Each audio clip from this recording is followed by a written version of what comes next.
안녕하세요. 김성길 목사와 함께하는 사람 이야기 제2단원의 G7 과정입니다.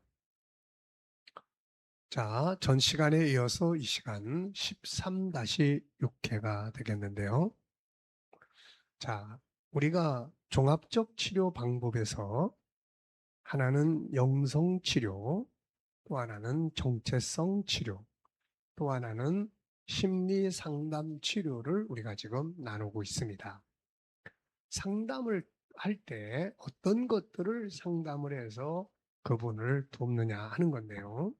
여기에 여러 가지 내용이 있는데 지난 시간에 5가지 이야기를 함께 했습니다.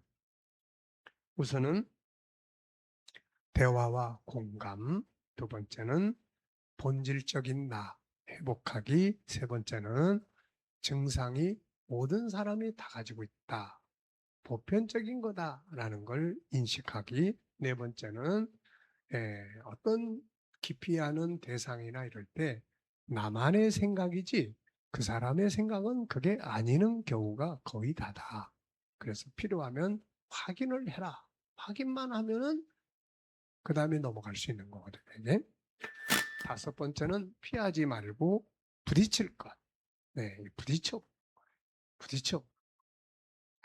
부딪혀 보면요. 저도 참 마음이 내성적이다가 좀 약한 사람이기 때문에 뭘 싫은 소리나 뭐 그런 상대방에 대해서 뭔가 이야기를 하려고 그러면은 괜히 꺼리는 경우들도 많이 있고, 또 문제가 있으면은 그 문제 앞에 대면해서 서는 것 자체를 굉장히 불편할 때가 많습니다. 그냥 피해버리려고 하는 거죠.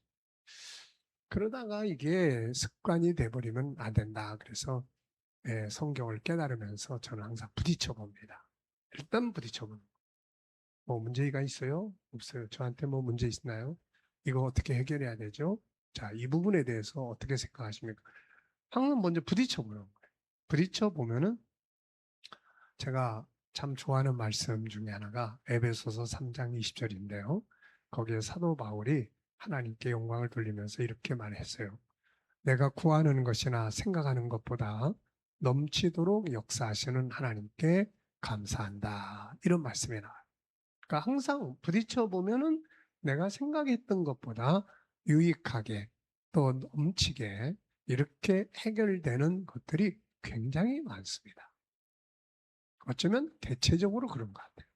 그래서 부딪혀봐라는 거 말씀드렸고요. 이 시간에는 6번째 이야기입니다. 덮지 말고 광고할 것. 굳이 숨겨둘 필요가 없습니다. 필요하면 가족들에게, 필요하면 동료들에게 자기 상태를 광고하는 거예요. 의외의 이야기를 들을 수 있을 거예요. 그래? 나는 전혀 몰랐는데. 나도 그런 증상이 있는데. 뭐 수줍은 것 같고 순진한 것 같아서 뭐 그럴 수 있지 뭐. 네. 좀 더 익숙해지면 돼.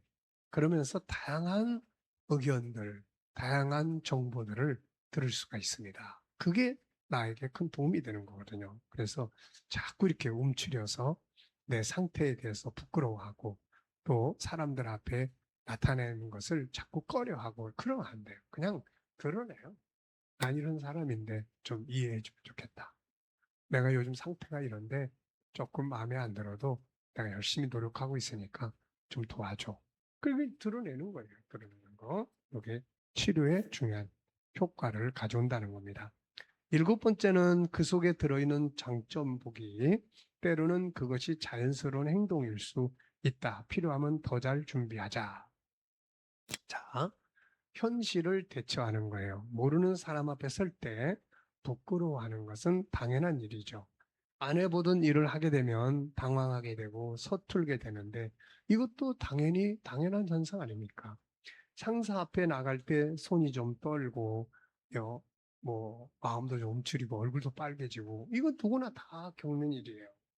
자, 너무 뻔뻔한 사람보다는 약간 부족한 듯한 모습이 친근감도 있게 되는 겁니다.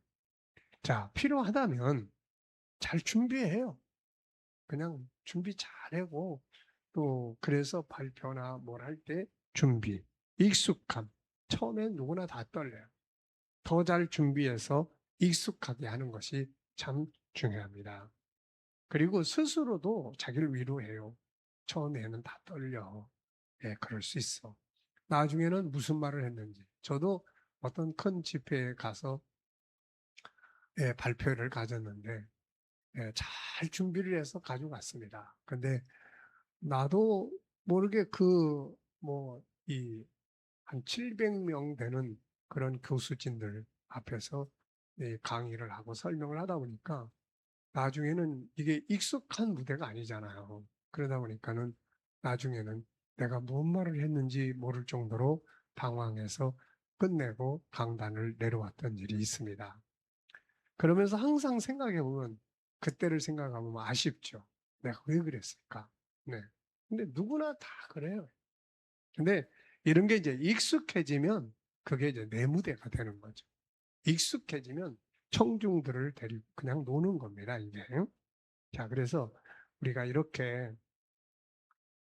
자연스럽게 행동을 할 수 있도록 필요하면 더 잘 준비하면 되는 거죠, 이게. 자, 그 다음에 이제 8번째는 뭐냐, 합리화하는 사고 만들기. 이 합리화라는 게 정상적인 사람들이 이야기를 나눌 때 뭐 잘못해놓고 약속도 안 지켜놓고 자꾸 합리화시키고 그러면은 좀 바람직한 건 아니죠. 근데 심리 질병을 겪는 분들은 어떤 사건에 대해서 합리화 작업을 하는 것이 치료에 굉장히 좋은 도움이 됩니다. 그러니까 일반 건강한 사람들이 어떤 잘못을 저질러 놓고 그걸 그냥 합리화시키느라고 막 그러면은 이게 참 안 좋은 거죠. 근데 심리 질병을 겪는 분들은 내가 왜 지금 이런 상태가 됐는지 이 부분에 대해서 내가 어떻게 합리적으로 공감할 수 있도록 논리를 정리하는지 이게 굉장히 중요한 거거든요. 심리질병은 옆에서 해라 해서 되는 게 아니에요. 내가 스스로 공감할 수 있을 때 치유가 시작이 되는 겁니다.